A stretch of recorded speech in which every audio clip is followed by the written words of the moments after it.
আমাদের আজকের নিবেদন বাংলা ভৌতিক গল্প পোড়া সাহেবের নির্যাতন। উত্তরবঙ্গের একটি ফরেস্ট অধ্যুষিত গ্রামের উপর এই কাহিনীটি লেখা হয়েছে। গল্পের কিছু চরিত্র কাল্পনিক, বাস্তবের সাথে কিছু অংশে মিল রেখেই এই কাহিনী স্থাপন করা হয়েছে। গল্পের লেখক ও সূত্রধর শ্রদ্ধা ঘোষ চক্রবর্তী, গল্প পাঠে সুনন্দ চক্রবর্তী। শুরু হচ্ছে আজকের গল্প পোড়া সাহেবের নির্যাতন।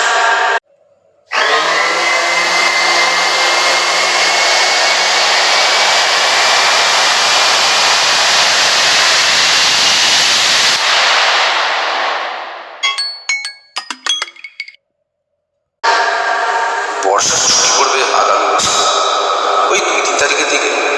স্কুল বন্ধ থাকলে শহরের এই ভিড় কোলাহল ছেড়ে দুদিন বাইরে ঘুরে আসার কথা বেশ কদিন ধরেই ভাবছিলাম, কিন্তু কোথায় যাব এই ভেবে ভেবেই দিনগুলো কেটে গেল। রাতে হঠাৎ ফোন এলো সুশান্তর। ও এখন আছে উত্তরবঙ্গতে, পেশায় সরকারি রেলে চাকরি করে। আগে কলকাতা কয়লাঘাটা স্ট্রিটেই হেড অফিসে ছিল, এখন ডিভিশন চেঞ্জ হয়ে সিগন্যালিং ডিভিশনে গেছে। সেই সুবাদে জোনটাও চেঞ্জ হয়ে গেছে বেচারার। কলকাতা ছেড়ে এখন সোজা নর্থ বেঙ্গল ফ্রন্টিয়ার রেলে। বর্তমানে পোস্টিং উত্তরবঙ্গ ডুয়ার্সের একটা ছোট্ট স্টেশন হ্যামিল্টনগঞ্জে। বহুদিনের পুরানো এই স্টেশন বহু ঘটনার সাক্ষী। ব্রিটিশের বুটের আওয়াজ শুনেছে, আবার দিনের বেলায় বাঘের গর্জনও শুনেছে এক সময়। সাহেবের নামে স্টেশনের নামকরণ করা হয়েছিল বলে জানা যায়। এক সময় সাহেবের অধীনেই ছিল সবকিছু। আজ সে সাহেবের থেকে মুক্ত হলেও দাঁড়িয়ে রয়েছে সেই একই জায়গায়, নতুন আরো ঘটনার সাক্ষী হবে বলে। ফোনে হ্যালো বলতেই বুঝলাম পুরনো বন্ধু সুশান্ত। কি খবর, কেমন আছি, এই করেই কেটে গেল বেশ কিছু সময়। তারপর এলো সেই সুযোগ, যা ভাবতে ভাবতে আমার বেশ কটা দিন কেটেছে। সুশান্ত বলল, সামনে তো তোর স্কুলে ছুটি পড়ছে, গ্রীষ্মের ছুটি। বহুকাল দেখা সাক্ষাৎ হয়নি, আয় না চলে এইখানে, দেখাও হবে, ভালো লাগবে কটা দিন। একা একা আছি এইভাবেই। এই বলে সুশান্ত হেসে উঠল। বিয়েটা করেনি, বিধবা মা থাকেন দিদির কাছে। ও বলতে গেলে ঘর ছাড়াই চিরকাল। 2-5 বছরে একবার দেখা করতে যায়, তাও অনিশ্চিত। একাই থাকে, নিজে ফুটিয়ে খায়, নিজের মতন 2 কামরার ঘর। আর ওই এক বাঁশি বাজানোর শখ আছে। ফাঁকা সময় সে বাজায় একা একা। এখনো শুনলাম সেই একই আছে। এই 7-5 ভাবতে ভাবতে ফোনের ওপার থেকে আওয়াজ এলো, কিরে কই গেলি, কি ভাবছিস, চলে আয়, কদিনের তো ব্যাপার। আমার কোয়ার্টার একদম ফাঁকা, 2টো মানুষের থাকা পড়ার পরেও বেশ খানিকটা জায়গা থেকে যাবে। একটু নিজেদের রান্না করতে হবে, এই যা বলে হাসলো সুশান্ত। আমার মনের মধ্যে কেমন একটা খুশি খেলে গেল। অযাচিতভাবে এত ভালো প্রস্তাব, যা আমি ভেবে পেলাম না, তা হঠাৎই এভাবে বেশ ভালোই লাগলো। রাজি হয়ে গেলাম ওর কথায়। কেটে গেল বেশ কটা দিন। ছুটি পড়ল 2 তারিখে, গরমের ছুটি, প্রায় মাসখানেকের কাছাকাছি। ট্রেনের টিকিট পেলাম 4 তারিখ, শিয়ালদা থেকে কাঞ্চনকন্যা এক্সপ্রেস। যথারীতি সময় মতন রাতে ট্রেনে চেপে বসলাম।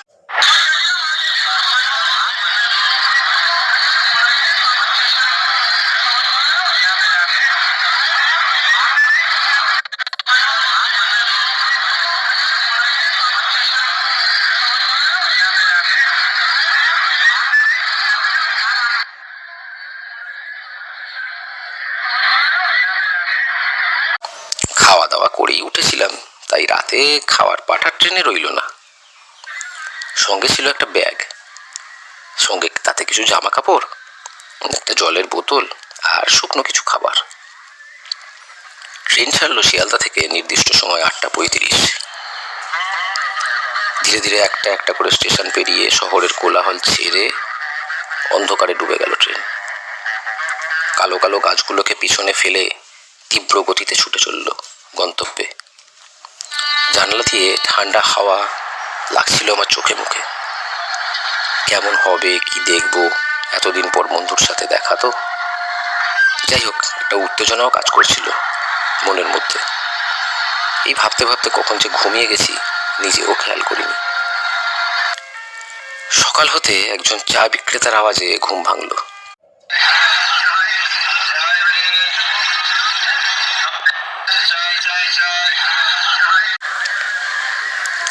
চোখ খুলে দেখি প্রায় 8টা পেরিয়ে গেছে। ট্রেন এসে থেমেছে শিলিগুড়িতে। এখান থেকে ট্রেনের ইঞ্জিন চেঞ্জ হয়ে পিছনের দিকে লাগবে, মানে আবার ট্রেনটি উল্টো পথে যাবে বাকি রাস্তাটুকু। ঘন জঙ্গল, চা বাগান আর পাহাড়ের কোল ঘেঁষে ছুটে চলল ট্রেন। বলতে গেলে প্রায় সবাই নেমে গেছেন শিলিগুড়ি। গুটি কয়েক মানুষ আছেন আমার কূপে, বলা যায় আমি আর একটু দূরে একটা নেপালি পরিবার। দেখে মনে হলো এইখানকার বাসিন্দা, খুব যে দূরের যাত্রী তা নয়। চা খেতে খেতে জানলা দিয়ে দেখতে থাকলাম প্রকৃতিকে। ঘন চা বাগানের বুক চিরে ট্রেন চলল ধীর গতিতে। পাহাড়ের কোল ঘেঁষে এই বাগানগুলি, মাঝে মাঝে নেমে এসেছে পাহাড়ি ছোট ছোট নদী বাগানের ধার ঘেঁষে। বেশ কিছুটা বাগান পেরিয়ে শুরু হলো forest, Mahananda wild life sanctuary. ঘন জঙ্গলের ভেতর দিয়ে এইভাবে যাওয়া সত্যি একটা স্বপ্ন, সেটা উপলব্ধি করতে বেশ পারছি। একটা আলাদা আনন্দ হচ্ছে এত কাছ থেকে প্রকৃতিকে দেখার জন্য। মাঝে মাঝে চোখে পড়ছে ময়ূর। বলা বাহুল্য এই ফরেস্টে বাইসন, হাতি এসবের সংখ্যাও অনেক। মাঝে মাঝে ট্রেন থেকে সদৃশ্য দেখা যায় বর্ডার জোরে। চারপাশ দেখতে দেখতে বেশ চলছিল। হঠাৎ সেই পরিবারের এক বছর 40-এর যুবক আমার সামনে এসে দাঁড়ালো। আমার দিকে তাকিয়ে মৃদু হাসি মুখে প্রস্তাব দিল, এক কলম হোগা স্যার। মাথা নেড়ে সম্মতি জানালাম। তারপর বুক পকেট থেকে কলম দিলাম হাতে। ছেলেটি এর মাঝে বলেই চলেছে তার পেন চাওয়ার কারণ, একটা মেসেজ এসেছে গ্যাস বুকিংয়ের, তার বুকিং আইডিটা লিখতে হবে, নাহলে ডেলিভারি ম্যানকে বলা যাবে না, ফোনের স্ক্রিন খারাপ বলে কাগজে লিখে রাখতে হয়, 1000-7-5 কথা। কলম পেয়ে হাসি মুখে নিজের সিটে গিয়ে বসলো। তারপর যথারীতি তার কথা মতন গ্যাস বুকিংয়ের কাজ করতে শুরু করলো। কিছু সময় কেটে গেল। ছেলেটি ফিরে আসলো আবার। আমার হাতে কলম দিয়ে বলল, ধন্যবাদ স্যার, हमारा बहुत हेल्प हुआ। সামনের সিটটা সম্পূর্ণ ফাঁকা, সেখানেই বসলো সে। কোথায় যাব, কোথা থেকে আসছি সবটা বললাম তাকে। যখন বললাম আমার বন্ধুর কোয়ার্টার স্টেশনের একটু দূরেই লাটাবাড়ি বলে এক গ্রামে, সে শুনে বলল, এ তো সামনেই স্যার, আপনার ज़्यादा टाइम नहीं लगेगा, 10-12 मिनट टाइम लगेगा स्टेशन से, लेकिन शाम का बाद थोड़ा ध्यान देके सब कुछ करना सर। चारों तरफ फॉरेस्ट है, खाली खाली, आसपास में गांव घर बोल के ज़्यादा कुछ नहीं है थोड़ा सा दूर में, इसलिए बोला सर, न आ जाएगा, सब कुछ आपका ठीक ठाक नहीं भी लग सकता है। এই বলে মুচকি হেসে সে নিজের সিটে গিয়ে ব্যাগ গুছোতে লাগলো। এইসব কথা বলতে বলতে কখন যে ট্রেন এসে থামলো হ্যামিল্টনগঞ্জে বুঝতেই পারলাম না।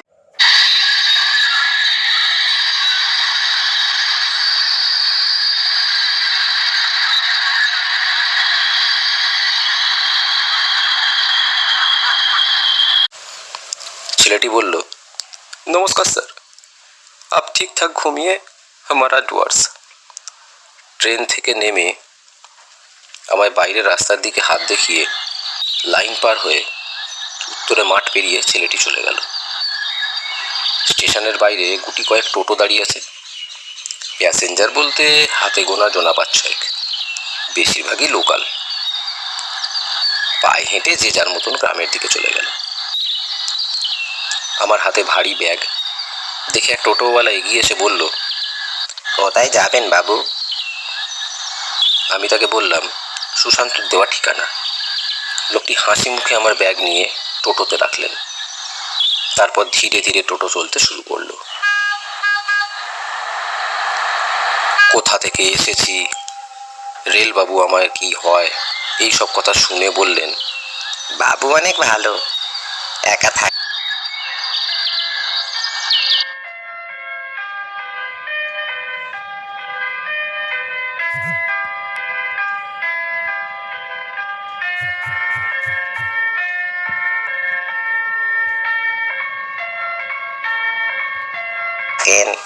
খুব ভালো মানুষ, অনেক ভালোবাসে আমাদের।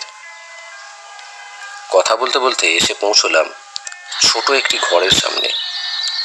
কাঁটা তারের বেড়া দিয়ে ঘেরা, বড় বড় গাছ লাগানো চারপাশে। গেটে লেখা NFR রেস্ট হাউস। বুঝলাম নর্থ বেঙ্গল ফ্রন্টিয়ারের স্টাফ কোয়ার্টার এটাই।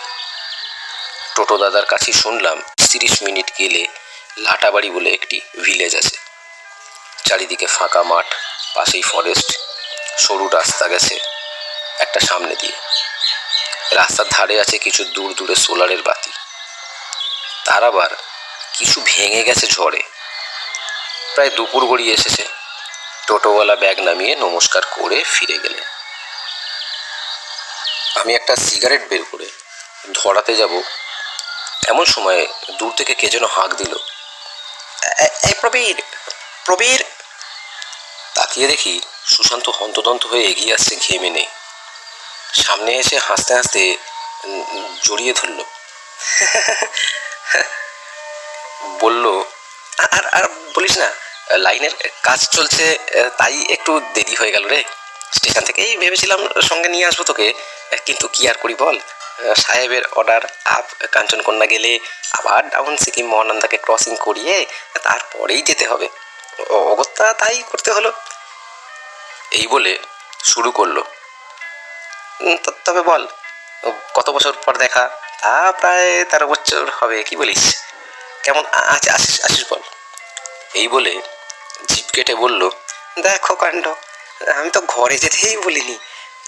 আগে ঘরে চল, আগে ঘরে চল, একটু জিরিয়ে নে, তারপর একসাথে জমিয়ে খাওয়া দাওয়া করা যাবে আর কি। ভিতরে ঢুকে দেখলাম দুটো বড় ঘর আর একটি ছোট ঘর তার পাশে। একদিকে বাথরুম, অপর পাশে রান্নাঘর।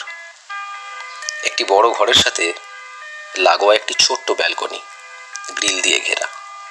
সেই ঘরেই আমার থাকার জায়গা হলো। সুশান্ত বলল, স্নান করে আগে কিছু খাওয়া দাওয়া করে নে, বুঝলি? সেই সারা রাত জার্নি করেছিস, কত ধকল, খেয়ে উঠে একটু রেস্ট নিয়ে তারপর নয় বিকেলের দিকে স্টেশনের দিকে যাওয়া যাবে। এই বলে ও গেল বাইরের কুয়োতলায় স্নান করতে। আমি গেলাম বাথরুমে। স্নান সেরে দুই বন্ধু খেসে বসলাম। ডাল, ভাত, ঢেঁকি শাক ভাজা, কোয়াশের তরকারি আর লোকাল নদীর মাছ। সকাল সকাল উঠে রান্না করে তবেই বোধহয় বেচারা ডিউটি গেছিল। খেতে খেতে গল্প শুনলাম এই গ্রামের, এই নতুন জায়গার। খেয়ে উঠে একটু শুতেই চোখ লেগে গেছিল আমার। সারা রাতের ক্লান্তি আর সহ্য হচ্ছিল না। প্রায় সন্ধে সন্ধে সুশান্তর গলার আওয়াজে ঘুম ভাঙলো। কাকে যেন একটু চাপা আওয়াজে বলছে, এসব থাক এখন কদিন, আমি আমি পরে দেখছি, তুমি এখন এসো, তুমি এখন এসো, যাও বলছি, মেলা দেরি করো না। ভাবলাম কোনো কাজের কথা বলছে। আপন মনে উঠে বেরোলাম বারান্দায়। সুশান্ত তখন দাঁড়িয়ে বাইরে সদর দরজার সামনে। একটা সিগারেট ধরিয়ে ওকে ডেকে বললাম, একটু আশেপাশে ঘুরে আসা যায় নাকি? ও ঘাড় নেড়ে সম্মতি দিল। বেরিয়ে পড়লাম দুজনে। পূর্ণিমার আকাশ, চাঁদটা জলজল করছে। হাঁটতে হাঁটতে বেশ কিছুটা যেতেই সুশান্ত বলল, ওই ওই চার্চটা দেখছিস? প্রায় 200 বছরের পুরনো। আগে অনেক জাঁকজমক করে এখানে বড়দিন পালন হতো, গুড ফ্রাইডে পালন হতো, বুঝলি? এখন সেসব স্মৃতি। বিগত বেশ কিছু বছর ওটা আর খোলা হয় না। আর সত্যি বলতে কার সাহসী আছে ওর ভেতর যাওয়ার? পাশের ওই রাস্তা দেখছিস, সোজা চলে গেছে ওই গ্রামে। ওইটাই দক্ষিণ লাটামারি গ্রাম। জোনা কয়েক ঘর আছে সর্বসা করলে, চা বাগানে কাজ করা, পশুপালন করা, এই ওদের জীবিকা। সন্ধ্যাবেলা মাঝে মধ্যে হারিয়া খেয়ে মাদল বাজানোর আওয়াজ টাওয়াজ পাওয়া যায় আর কি। কখনো চিতার হানা, কখনো হাতি পাইসনের হানা, এইভাবেই আছে ওরা। ওই যে ওই যে ফরেস্টটা দেখছিস, ওটাই হলো বক্সা টাইগার রিজার্ভ, বুঝলি? দুজনে কথা বলতে বলতে একটা রাস্তার বাঁকে এসে দাঁড়ালাম। সোজা তাকালেই সেই পরিত্যক্ত চার্চটা দেখা যাচ্ছে। তখন অন্ধকার বেশ ঘন হয়ে এসেছে, চাঁদের আলোয় অনেকটা পরিষ্কার সবকিছু। চারপাশ বেশ ঝলমল করছে, রাস্তার সোলার বাতিগুলো টিমটিম করে জ্বলে উঠেছে কয়েকটা। হাত ঘড়িতে সময় ঠিক সন্ধ্যা 6:30। সুশান্ত বলল, চল এবার বাসায় ফিরে যাক, একটু চা খাওয়ার মন করছে আর কি। দুজনে হাঁটতে শুরু করলাম বাসার দিকে। ফিরে এসে চা বানিয়ে বারান্দায় বসে দুই বন্ধু গল্প শুরু করলো। আমি বেশ কৌতূহল চোখে ওকে প্রশ্ন করলাম, আচ্ছা ওই চার্চটা কি যেন বলছিলিস? আমার কথা শুনে শেষ হওয়ার আগেই হঠাৎ করেও বলল, একটা একটা একটা কান্নার কান্নার আওয়াজ পাচ্ছি। আমি একটু স্তম্ভিত হয়ে গেলাম, বললাম, কান্না? সুশান্ত বলল, হ্যাঁ হ্যাঁ, শোন ভালো করে শোন, একটা একটা মহিলার কান্না। আমিও কেমন যেন খেয়ালের ঘোরে আন্দাজ করার চেষ্টা করলাম, এমন সময় লাইটটা গেল বন্ধ হয়ে। সুশান্ত বলল, দেখো কাণ্ড, এমন সময় আবার আলোটাও গেল। দাঁড়া, আমি একটা মোমবাতি নিয়ে আসি ঘরের ভিতর থেকে। এই বলে সুশান্ত উঠে গেল ঘরের ভেতর দিকে। আমি চায়ের কাপ এক চুমুক দিয়ে একটা সিগারেট ধরালাম। ঘরের ভিতর থেকে একটা মোমবাতি নিয়ে সুশান্ত বেরিয়ে এলো।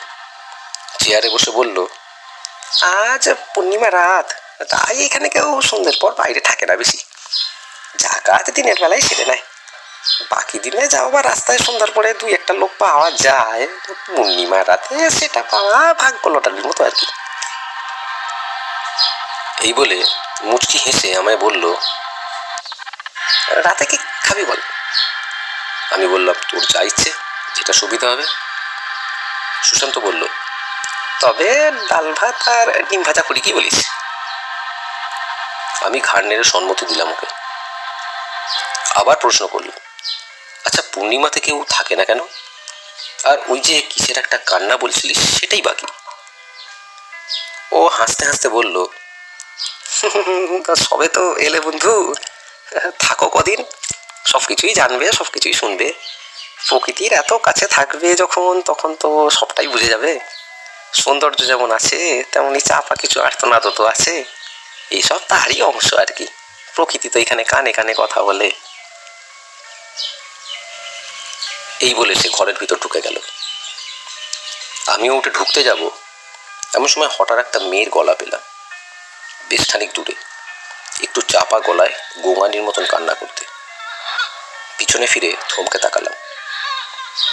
সুশান্তর কথাটা আমার কানে বেজে উঠল, কেমন যেন একটা হালকা শিরশিরে হাওয়া আমার চোখ মুখ দিয়ে বয়ে গেল।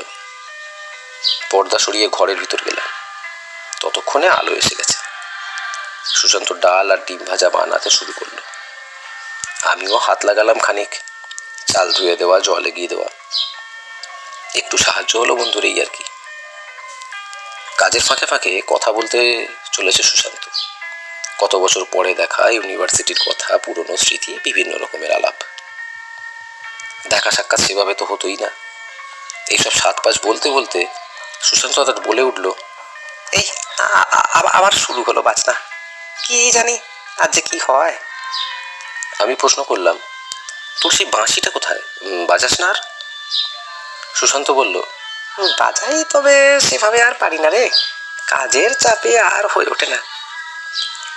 সুশান্ত আবার বলল, আবার শুরু হলো সেই ভায়োলিন, তীব্র একটা বেহালা সুর, বুক ফাটা কান্নার মতন। এই বলে বারান্দার দিকে জানালাটা বন্ধ করে দিল সে। আমি একটু আগ্রহ নিয়ে জানতে চাইলাম, কিসের বেহালা বাজানো, কিসের কান্নার কথা বলছিস? সুশান্ত একটু গম্ভীর হয়ে উত্তর দিল, সে অনেক কথা বন্ধু, পরে না হয় শুনিস। নে, এবার খেতে বসে চল তো। গরম গরম খাওয়ার সুযোগ তার হয়ই না, কাজের জন্য কোনো রকম নাকে মুখে দুটো বুঝেই ছুটতে হয়। আয় আয় আয়, টেবিলে বসি। এই বলে সুশান্ত বসলো টেবিলের এক পাশে, অপরদিকে আমি। খেতে খেতে চললো আবার সেই পুরোনো দিনের কথা। খাওয়া শেষ করে হাত মুখ ধুয়ে দুজনে বারান্দায় গিয়ে বসলাম। হালকা হাওয়া দিচ্ছে, জ্যোৎস্নার আলোটা আরো তীব্র হয়েছে। দুই বন্ধু সিগারেট ধরিয়েছি। ঠিক এমন সময় একটা বিকট আওয়াজ হলো। মনে হলো কিছু একটা ভেঙে পড়লো চারপাশে। আমি তড়িঘড়ি উঠতে যাব, এমন সময় সুশান্ত বলল, ব্যস্ত হোস না, ব্যস্ত হোস না, বস বস বস। প্রতি পূর্ণিমাতেই এভাবে একটা না একটা কিছু আওয়াজ হয় ভেঙে পড়ার। তো চল, রাত হয়েছে, একটু শুয়ে পড়ি এবার। সারাদিন ধকল গেছে তোর, সেই কাল রাত থেকে জার্নি করছিস। এই বলে সুশান্ত আমি একসাথেই উঠলাম শোয়ার উদ্দেশ্যে। সুশান্ত শুলো ওর ঘরে, পাশেরটায় আমি। বারান্দার দরজাটা তখনও খোলা, বেশ হাওয়া বইছে। ঘরের মেঝেটাও চাঁদের আলোয় বেশ ঝলমল করছে। আমি শুলাম খাটের উপরে, একটা গল্প বই খুলে। কয়েক পাতা পড়তে না পড়তেই মনে হলো কে যেন দাঁড়িয়ে আছে বারান্দার বাইরে, গ্রিলের সামনে। একটু ইতস্তত হয়ে উঠতে যাব, এই ভাবতে ভাবতে আবার গেল আলোটা নিভে। অগত্যা একটা মোমবাতি জ্বালিয়েই পড়তে শুরু করলাম। কখন যে চোখ লেগে গেছিল তা জানতেও পারিনি। রাত তখন বেশ হয়েছে আন্দাজ করলাম, আলো আসেনি তখনও। একটু গরম লাগতে আমি উঠলাম জানলাটা খুলবো বলে। হঠাৎ কানে এলো একটা মহিলার ফুঁপিয়ে ফুঁপিয়ে কান্নার আওয়াজ, সাথে একটা জড়ানো গলায় কি যেন বলছে বিড়বিড় করে। একটু ভয়ও লাগলো, তাও সাহস করে উঠলাম। জানালার কাছে গিয়ে দাঁড়াতেই চোখে পড়লো একটি বাচ্চা মেয়ে। মনের মধ্যে খটকা লাগলো, এত রাতে একা একটা ছোট মেয়ে জঙ্গলের পাশে এইভাবে। আমি ওকে ডাকতে যাব, এমন সময় আলোটা জ্বলে উঠলো। মাথার উপর বনবন করে ঘুরতে শুরু করলো পাখাটা। বাইরে তাকিয়ে দেখি কেউ কোথাও নেই। মনের ভুল নাকি সুশান্তর বলা দুপুরবেলা সেই কথাটাই মাথায় ঘুরছে, এই 7-5 ভাবতে ভাবতে শুয়ে পড়লাম। কখন চোখ লেগে গেছিল। ঘুম ভাঙলো যথারীতি সকালবেলা। হাত ঘড়িতে তখন কাঁটায় কাঁটায় 6টা বাজে। বিছানা ছেড়ে উঠে মুখে চোখে জল দিয়ে চা বানিয়ে দুই বন্ধু বসলাম খেতে। সুশান্ত বলল, শোন, আমি আমি মিনতি মাসিকে বলে দিয়েছি, ওই আজকে রান্না বান্নাগুলো করে দিয়ে যাবে, বুঝলি? তুই সারাদিন ঘোর আশপাশটা, পায়ে হেঁটে একটু। আমি ফিরে আসবো দুপুরে। ভেবেছিলাম একসাথে 2 দিন থাকবো, খাবো একসাথে, কিন্তু উপায় নেই, লাইনের কাজ চলছে। কাল বললাম না তোকে, একটু ট্রাফিকিংয়ের সমস্যা আছে, বুঝলি? তাই যেতেই হবে, বড় সাহেবের অর্ডার। এই বলে সুশান্ত রওনা দেওয়ার উদ্দেশ্যে এগোলো। যেতে যেতে বলল, আচ্ছা শোন, যদি পারিস ঘুরতে চলে আসিস স্টেশনে, সময় কাটবে কিছুটা। আমি হাত নেড়ে হাসি মুখে ওকে সম্মতি জানিয়ে ঘরের ভিতর ফিরে এলাম। মিনিট 10 বাদে দরজার কড়ায় খড়খড় করার আওয়াজ হলো। এক মাঝবয়সী ভদ্রমহিলা দরজার বাইরে ডাকতে লাগলো। আমি জিজ্ঞেস করলাম, কে, কাকে চাই? উত্তর এলো, বাবু, আমি মিনতি। রেলবাবু বলেছিলেন আজ আমায় রান্না করে দিতে হয়, তাই আজকে এসছি। আমি দরজা খুলে দিতে উনি ভিতরে এসে সোজা রান্নাঘরে গেলেন। আমি জিজ্ঞেস করলাম, কিছু জল খাবার পাওয়া যাবে নাকি? উনি বললেন, আপনি বসেন একটু, আমি রুটি আর আলুর তরকারি বানায় দিতাছি। কিছু সময় পর সেই জল খাবার খেয়ে আমি বললাম, আমি তবে একটু ঘুরে আসি বাইরে থেকে, কেমন? আপনি তবে রান্না সেরে বাইরের দরজাটা খেয়াল করে বন্ধ করে দিয়ে তবেই যাবেন, কিন্তু চলে আসবো আমি কিছুক্ষণের মধ্যে, তবুও বলে গেলাম। মিনতি মাসি ঘাড় নেড়ে সম্মতি জানিয়ে বললেন, ঠিক আছে বাবু, তবে একটা কথা বলি বাবু। আমি বললাম, হ্যাঁ বলুন, উনি বলতে শুরু করলেন।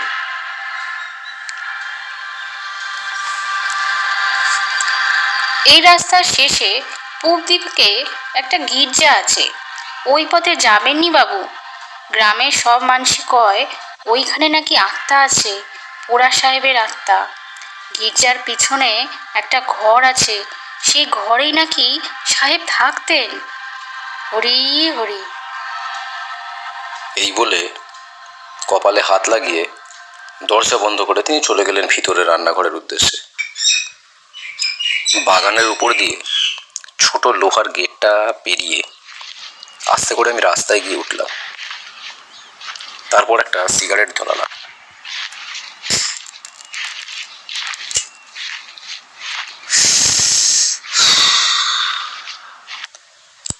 তারপর হাঁটতে শুরু করলাম সেই রাস্তায়।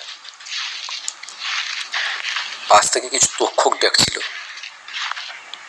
মাঝে মাঝে দু একজন মানুষের দেখাও পেলাম। নতুন মুখ, তাই সবাই একটু কৌতূহলী হয়ে আমার দিকে তাকিয়ে দেখতে দেখতে চলে গেলেন পাশ দিয়ে। আমি সেই রাস্তার একদম পাশে হাঁটতে হাঁটতে শেষ প্রান্তে এসে পৌঁছলাম।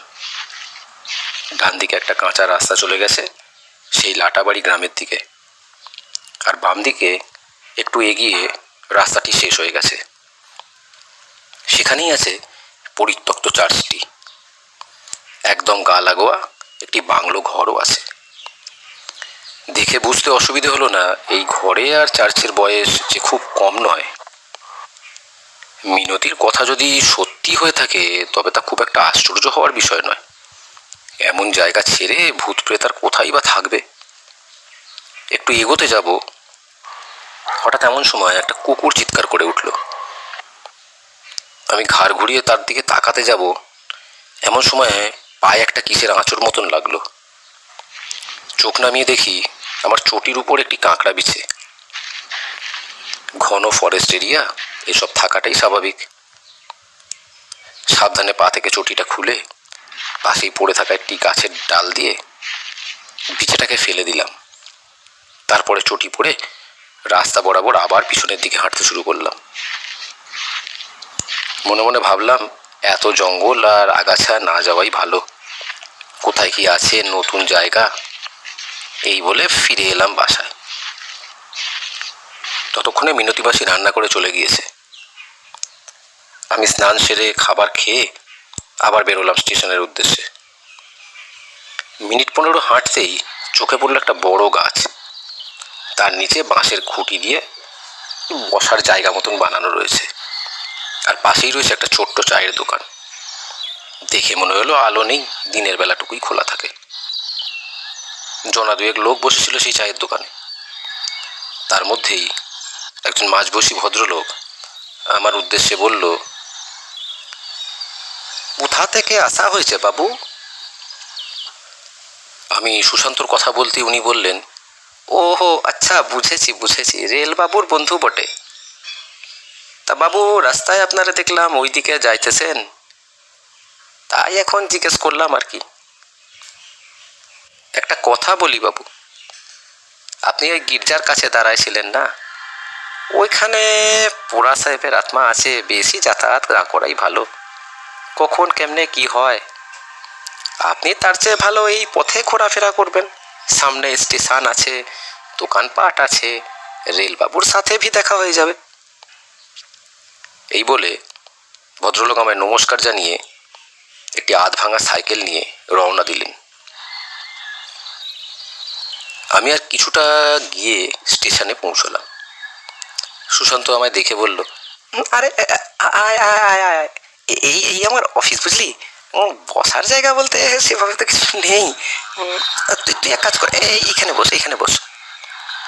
এই বলে দু চারটে ফাইল উপর থেকে তুলে একটি টুল ফাঁকা করে আমাকে এগিয়ে দিলেন। আমি তাতেই বসলাম। সুশান্ত বলল, আরে খাওয়া দাওয়া করেছিস তো? দুদিনের জন্য এলি, একসাথে কোথায় একটু বসবো, খাবো, তার আর জো নেই। আমি মুচকি হেসে বললাম, আরে কাজটা তো করতে হবে নাকি, আমি তো এসছি ছুটি কাটাতে।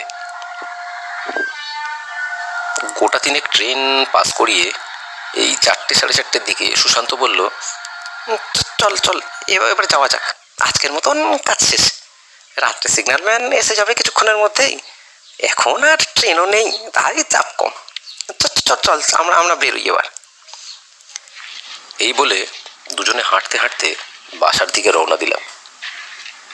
বাসায় ফিরে চা খেতে খেতে একটু গল্প হলো, তারপর যথারীতি ডিনার সেরে দুজনে গেলাম দুজনের ঘরে শুতে। আমি বেশ ঘুমিয়েই গেছিলাম। হঠাৎ মাঝরাতের দিকে সেই আবার একটা কান্নার আওয়াজ কানে এসে পড়ল। ঠিক আগের দিন যেমনটা শুনেছিলাম তেমনটাই। চাঁদের আলোটা পূর্ণিমা কেটে যাওয়ার জন্য একটু ক্ষীণ হয়ে গেছে, তবে অতটা অপরিষ্কার নয়, চারিদিক বেশ পরিষ্কারই দেখা যাচ্ছিল। আমি জানালার সামনে উঠে বাইরের দিকে তাকাতে যাব, এমন সময় চোখে পড়ল একটা বাচ্চা মেয়ে ফুঁপিয়ে ফুঁপিয়ে কাঁদছে। আজ আর একটু স্পষ্ট দেখতে পেলাম তাকে, একদম ঠিক আমাদের তার ঘেরা বাউন্ডারি, তার বাইরের কোণায় একটি পিটুলি গাছের নিচে দাঁড়িয়ে সে অঝরে কাঁদছে। আমি দুবার আওয়াজ করলাম, এই কে কে কে তুমি, এত রাতে কি করছো? কোনো উত্তর এলো না। দেখে আমি একটু সাহস করে সদর দরজা খুলে বাইরে গেলাম। মেয়েটি তখন ঠিক ওই পিটুলি গাছের তলাতেই দাঁড়িয়ে আছে, কাঁটা তারের বাউন্ডারিরা একদম ধার ঘেঁষে। আমি বাইরে গিয়ে তার দিকে এগোতে যাব নাকি সুশান্তকে ডাকবো, এই দোটানার মধ্যে ভাবতে ভাবতে লোহার গ্রিলটি খুলে রাস্তার উপরে উঠলাম। মেয়েটি ধীরে ধীরে হাঁটতে শুরু করেছে তখন। আমি তাকে থামাতে চেষ্টা করলাম 2-3 বার। এই থামো থামো থামো, এই শোনো বলছি, কে কে তুমি, কে তুমি, এত রাতে এখানে তুমি কি করছো? মেয়েটি কোনো কথার উত্তর দিল না, কাঁদতে কাঁদতে এগিয়ে গেল। আমি মেয়েটির উদ্দেশ্যে যখন রওনা দিলাম, মেয়েটি আরও তার গতি বাড়ালো। আমিও কেমন যেন একটা ঘোরের মতন তাকে থামাবার উদ্দেশ্যে জোরে জোরে হাঁটতে শুরু করলাম। কোনো কথাই সে কানে নিচ্ছিল না, শুধু কাঁদতে কাঁদতে এগোতে থাকতো। রাস্তার একদম শেষ প্রান্তে এসে মেয়েটি হাত দেখিয়ে আমাকে দেখালো সেই পরিত্যক্ত চার্চের পাশে ওই ছোট্ট বাংলো ঘরটা। আমি কেমন যেন এগিয়ে গেলাম। সেই সময় আমার মধ্যে কোনো বোধ কাজ করছিল না। দরজার সামনে যেতেই আমার সিট দ্বারা বেয়ে একটা ঠান্ডা স্রোত নেমে গেল, আর গলা শুকিয়ে আসলো। চিৎকার করতে চেয়েও আমি চিৎকার করতে পারলাম না। আমি পরিষ্কার দেখলাম একজন সাহেব হাতে বেহালা নিয়ে দাঁড়িয়ে আছে, ঠিক তার পাশে একটা মহিলা সাহেব, ছিন্ন ভিন্ন তার শরীর পড়ে আছে মাটিতে, রক্তে ভেসে যাচ্ছে ঘর। কিছুক্ষণের মধ্যে দেখলাম গড়াত ভাঙা জানলাটার উপর থেকে একটা নেকড়ে বাঘ সেই বেহালা হাতে ধরে থাকা সাহেবটার উপর ঝাঁপিয়ে পড়ল, খুবলে খুবলে খেলো তার চোখ মুখ নাক সব। ঘরের দেওয়াল মেঝে তার দিকে ছিটকে পড়লো, রক্ত ভিজে উঠলো চারদিক। আমি চিৎকার করে চেয়েও পারলাম না। ঘরের ভিতর ফায়ার বাংটা তখনও জ্বলছে মিটমিট করে। কাঁপা কাঁপা হাতে নেকড়ে বাঘটাকে মারার উদ্দেশ্যে সামনে থাকা একটা ওয়াইনের বোতল নিয়ে আমি ছোঁড়ার চেষ্টা করলাম। ওয়াইন ভরা বোতলটা মাটিতে পড়ে ফেটে যেতেই ফায়ার বাঙ্কের আগুনটা দাউ দাউ করে জ্বলে উঠলো। পুরো কটেজটা, পুরো বাংলো বাড়িটা দাউ দাউ করে জ্বলে গেল। আমার পাশে দাঁড়ানো ছোট্ট মেয়েটা ছুটে গেল তার বাবা মার উদ্দেশ্যে, কিন্তু ফিরে এলো না। আগুনের হলকা তাকেও গ্রাস করে নিল কিছুক্ষণের মধ্যে। চোখের সামনে দেখলাম সবকিছু যেন কিরম পুড়ে শেষ হয়ে গেল নিমেষে। তখন আমি জ্ঞান হারিয়ে ফেলেছি, ওইখানেই পড়ে গেছিলাম মাথা ঘুরে। পরদিন সকালে সুশান্ত আমায় দেখতে না পেয়ে কয়েকজন মানুষকে জড়ো করে খুঁজতে খুঁজতে এসে ওই চার্চের পাশে পড়ে থাকতে দেখে। তারা সবাই ধরাধরি করে নিয়ে যায় আমায় বাড়ি। পুরো ঘটনাটা শোনেন তারা। এমন খবর শুনে স্টেশন মাস্টার বাবুও নিজে এসেছিলেন আমাকে দেখতে। গ্রামের এক আদিবাসী ভদ্রলোক, সাবধান ওরাও, তিনিও সবটা শুনে বললেন, ও জায়গা অভিশপ্ত বাবু, আজ থেকে প্রায় 30 বছর আগের কথা। এমনই এক পূর্ণিমা রাত্রে মেয়ের জন্মদিন পালন করছিলেন সাহেব। কাল হলো সেই নেকড়ে বাঘ। দুজনকে খেলো ঘরের মধ্যে চিবিয়ে চিবিয়ে, আর ছুটে যেতে গিয়ে বাচ্চাটার হাত থেকে মদের বোতলটা পড়ে গিয়ে আগুন কুঠরিতে লাগলো। পুরো বাড়িটা জ্বলে ছারখার হয়ে গেল, একসাথে তিনটে মানুষ। মেয়েটাও, আমি ওনাকে থামিয়ে বললাম, মেয়েটা মানে ওই বাচ্চাটা? ভদ্রলোক বললেন, হ্যাঁ বাবু, আপনি যে মেয়েটাকে কাল রাত্রে কাঁদতে কাঁদতে দেখেছেন রাস্তায় দেখতে, ওই মেয়েটি 30 বছর আগেই মারা গেছে। আমার কথা আবার আটকে গেল। মনে হচ্ছিল মাথার শিরাগুলো ফেটে যাবে। প্রচণ্ড ব্যথা করছিল। আমি আর বসতে পারলাম না, শুয়ে পড়লাম। এরপরে আরো বেশ কটা দিন ওখানে ছিলাম, তবে একদম বিছানায় শয্যাশায়ী অবস্থায়। ওঠার মতন শক্তি ছিল না, মানসিক বা শারীরিক কোনোটাই। তারপর ধীরে ধীরে ফিরে আসলাম কলকাতা। সুশান্ত এখনো ওখানেই থাকে। কেটে গেল প্রায় বছর 8। কিন্তু সেই রাতের স্মৃতি এখনো আমার কাছে তার তাজা। আজও মনে পড়লে আমার শ্বাস বন্ধ হয়ে আসে। আপনারা এতক্ষণ শুনছিলেন ভৌতিক গল্প পোড়া সাহেবের গির্জা। গল্পর লেখক ও সূত্রধর শ্রদ্ধা ঘোষ চক্রবর্তী এবং গল্প পাঠে সুনন্দ চক্রবর্তী। নমস্কার।